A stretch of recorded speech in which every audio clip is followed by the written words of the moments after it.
Nakakaloka! Hello Panty again! Ano nga ba ang kwento sa balitang ito?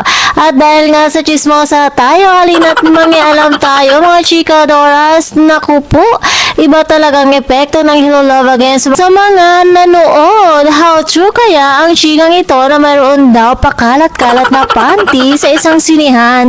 Dahil kay Alden, nakakaloka talaga. Viral nga ang isang post patungkol umano sa isang panty na naiwan ayon sa naging caption ng uploader. Sa sobrang daring nung scene nila Alden, may nakaiwan na ng panty sa sinihan. Diyos ko po, patawarin.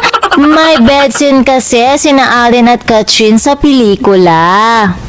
Kaya naman, madami ang naloka sa balitang ito. Hindi man kumpirmado kung totoo ito, bentang-benta naman ito sa mga netizens. At maging ang Saint Patron of Chismis na si Mama OG, tila naloka din. Kaya naman ibinahagi niya ito sa kanyang social media account. At ayon din sa kanyang naging caption, sa sobrang daring ng eksena ng cut den, may nakaiwan na ng panty. Aning Mags!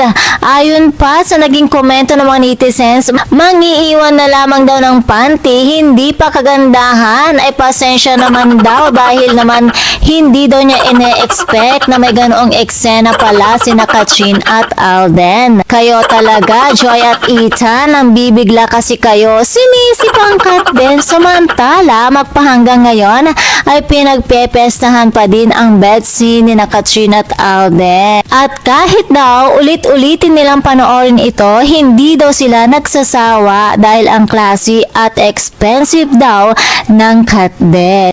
At para naman sa nakaiwan ng panty, nananawagan ako ang pakikuha na lang para malabhan mo na dahil, charot.